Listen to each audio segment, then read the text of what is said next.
everybody, and welcome to a brand new season of Friday Night Spotlight, brought to you by 911 Air Repair, your local air conditioning expert specializing in maintenance, repair, and new installations. Well, kind of an odd week for us, as it always is. Small schools begin before our 4A and 5A teams. Well, we do have majority of our teams in 3A and 2A. Not a whole lot going on this week. Very slim pickings, but we got to start off with our game of the week. Always a good one to kick off the football season here in Pinal County, and we are talking Coolidge at Santa Cruz. Looking at the broader spectrum here when it comes to all of our teams, these are our two more established programs going into the season. David, just what are you kind of expecting from these two teams in this opener? I think it's also fair to say that these are one of our two more consistent teams in the last couple of years. I mean, Coolidge obviously had some rough times a couple of years ago, but they brought in a new head coach, and that seems to really turn the tide for this team that is on a new streak here of putting together solid performances. And Santa Cruz, ever since head coach Thomas Cortez came in, they've been pretty solid throughout their tenure. There was a lot of growing pains at the start, like there always is, but they've been a perennial playoff team throughout the last couple of years. They had a really interesting playoff game last year, and a big upset in the freshly made open for small schools. So that was a big help for them. But this is going to be a really tight game here. I think it's usually interesting, but seeing the dynamic between the 3A Coolidge and the 2A Santa Cruz. But there's still a lot of similarities with these two teams here, and I think there's going to be a lot of back and forth in this affair.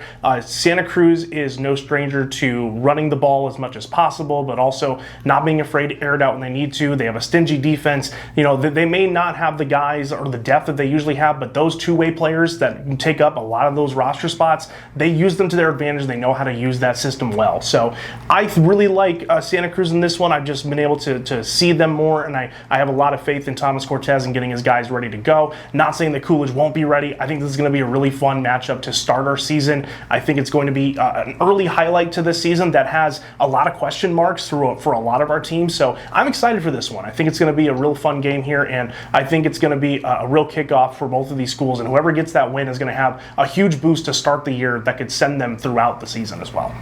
So looking at Coolidge, David mentioned them bringing a new head coach. Carlo Hernandez, I believe this is going to be his third year back with Coolidge. His second stint here, the first one we know ended in a couple of state championships for them. That's what they're looking to do with this program, take it back to their glory days. And last season they brought in some new coaching staff, a lot of guys who were at Vista Grande when Vista Grande had that turnaround just a couple years ago. So overall, I feel like the coaching staff is there for Coolidge. It's just a matter of what's going to come from the production of the players. And I feel like it's slightly a rebuild year for them. Yes, they have a lot of returning guys, but they lost a lot of talented seniors from last year, a lot of big playmakers for them.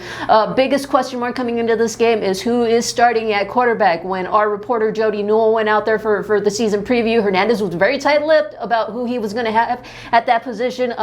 Looking at last year, it could either be Dace Cade or Jace Moore. Either one of those guys is a fantastic option, but I feel like with going with Moore, that frees up Cade for a lot of different other options, which he is very capable of. He can run the ball, he can catch the ball, he is stellar on defense, and just defensively also talking about some of the guys who are back, Derek Lawson, Brandon Galdamez, and Mateo Longoria. I'm looking for these guys to kind of take that next step up.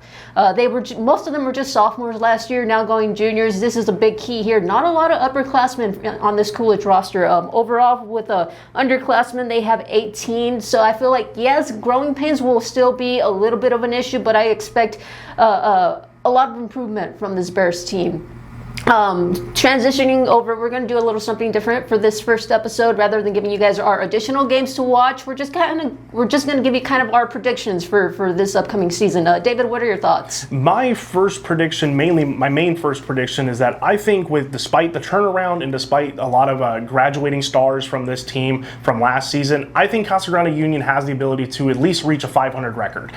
There has been a lot of turnaround, a lot of discussion about this team, especially last year after Mark Luna resigned midway, even towards the end of the season here, left this team in a lot of limbo. And, their new head coach, Joe Thomas, is very familiar with this team. He coached Sierra Vista Buena last year, has been with them for a very long time, and he has seen firsthand what this team is capable of when they're on. And I think Thomas is the exact kind of guy to really turn around this program. Not saying that there's a lot of turnaround that needs, but it's mainly a lot of mentality changes that this team needs. They need to be more disciplined. They need to be more focused on the task at hand. I have a lot of confidence in their quarterback, Ben Matecki here. He is only going into his junior year, and he has barely seen playing time. He was thrusted into the starting position last year after their quarterback, Luke Keaton, went down their first game last season. So I think there's a lot of confidence here, and I think Matecki feels that confidence, but it's going to come down to who is going to help him around him on that offensive side. Is there going to be a good running back core this year? Is there going to be wide receivers to throw to?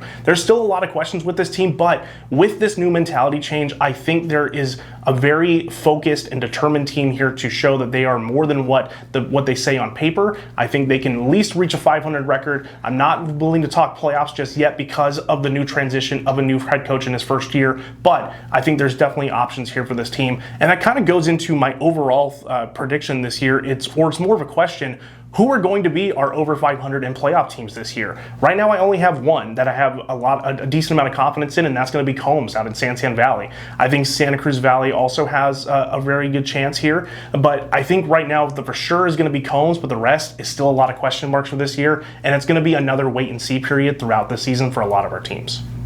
So I feel like David kind of hit the nail on the head here overall. I have more questions than answers right now when it comes to all of our Pinal County teams. David mentioned CG Union having a new head coach. They're not the only team. We have 4 other new head coaches here. We have one in Maricopa, Desert Sunrise, Santan Foothills, Apache Junction, and then also we have a new team coming into the mix. Heritage Academy Maricopa has moved from the CAA, and this is their first season in the AIA. Last season they were the runner-ups in the CAA of their division. So far, it's been a struggle, and they haven't even played a first game yet, simply because of when they're coming in as far as the AIA scheduling goes with this 2-year block. They've struggled to get some opponents. Originally, they had 9 games. Now that has dropped down to 8. As of right now, they are playing Heritage Academy Gateway twice, I believe, their season opener and their season finale. So, hey, it's kind of a good thing for them right now, just trying to get their feet wet, trying to see where they fit in the AIA. Overall, for our other teams, I feel like I got to talk about Florence. Last season was the first under their head coach, Mike Carlin. Florence was very surprising. They struggled early on in the season, but then they were able to turn things around. They became a playoffs team. I feel like Florence really surprised a lot of people. We didn't really expect them to be as good as they were towards the end of the season. So I feel they have a lot of expectations coming into this year early on. And I feel with a lot of players coming back, they have the potential to be better than they were last year. Overall, David mentioned it, Combs. Combs is my top team in all of Pinal County right now, simply because Levi Hoagland has been there for a very long time now. The guys know what to expect of him, of each other, and this program. So overall, I feel like not a lot of questions for Combs, but overall for everybody else, we'll have to wait and see how this first game goes this week and next week when our bigger schools get involved. As always, here are our picks for this week, and be sure to check out our sports show and our coverage all season long.